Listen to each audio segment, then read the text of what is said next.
કેન્દ્રીય મંત્રી ઉમા ભારતી આજે સુરતની મુલાકાતે આવ્યા હતા અને વિવિધ ગણેશ પંડાલોની મુલાકાત લીધી હતી, જેમાં તેઓએ અલકાપુરી ગણેશજીના પણ દર્શન કર્યા હતા। શહેરમાં વિવિધ મંડળો દ્વારા શ્રીજીની પ્રતિમાની સ્થાપના કરવામાં આવી છે, ત્યારે કેન્દ્રીય મંત્રી ઉમા ભારતી સુરતની મુલાકાતે આવ્યા હતા અને વિવિધ ગણેશ પંડાલોની મુલાકાત લીધી હતી,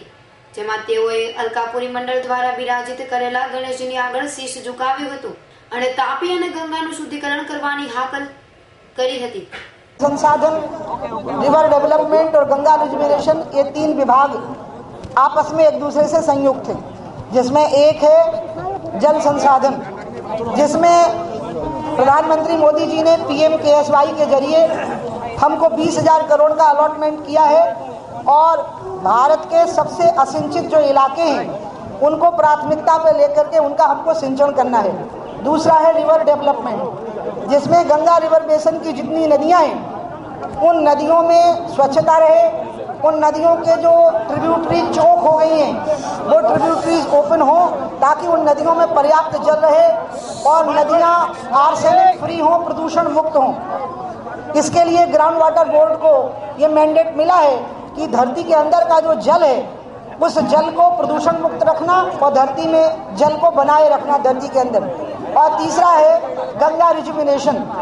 गंगा रिजुविनेशन के लिए सेंटर सेक्टर स्कीम है, 20,000 करोड़ का नॉन लैप्सेबल फंड है ये, जो लैप्स नहीं होगा और ये 2018 तक हम इसको खर्च करेंगे। पार्लियामेंट में ये जो सवाल आया था कि हम बिल्कुल भी खर्च नहीं कर पाए, ये सही है, क्योंकि ये सेंटर सेक्टर स्कीम 13 मई को हुई है और 13 मई को कैबिनेट में जब इसको सेंटर सेक्टर स्कीम होने का अप्रूवल मिला उसके बाद सारी योजनाओं का हमको रिव्यू करना पड़ा और उसके कारण, क्योंकि इसके पहले ये स्कीमें अर्बन डेवलपमेंट की थी और 70-30 फंडिंग पैटर्न की थी, तो जब फंडिंग पैटर्न बदल गया तो सारे राज्यों के साथ हमारा दोबारा विचार विमर्श शुरू हुआ है कि अब हम इसको 100% फंडिंग के हिसाब से इसको प्रस्तुत करें। और मुझे लग रहा है कि हमारा पहला जो प्रोजेक्ट क्लियरेंस है वो शायद हम अक्टूबर के एंड तक कर देंगे, जो है सरफेस क्लीनिंग का। और इसके बाद में ETP और STP, इंडस्ट्रियल जो प्रदूषण है उसका और सीवेज प्रदूषण जो है वो उसका, उसके बाद में उसकी टेंडरिंग की प्रोसेस शुरू हो जाएगी और जन भागीदारी का कार्यक्रम 27 अक्टूबर से शुरू हो जाएगा। हमको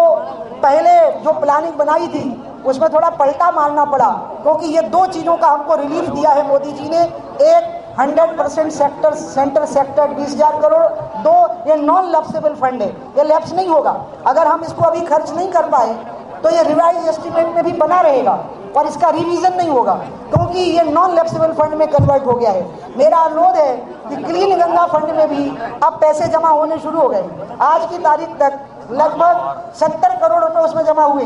लेकिन अभी हमने उसकी मुहिम नहीं चलाई है और मेरा लक्ष्य है कि हम क्लीन गंगा फंड में 50,000 करोड़ जमा करेंगे। और वो हम इसलिए जमा करेंगे कि ये जो 20,000 centre sector non lapsable fund है इसका यूज जब हम 2018 तक कर लेंगे, इसके बाद में जैसा कि मैंने अभी भाषण में कहा कि गंगा थेम्स और राइन से डिफरेंट है, क्योंकि इसमें हर साल करोड़ों लोग स्नान करते हैं, इसलिए इसकी अविरलता,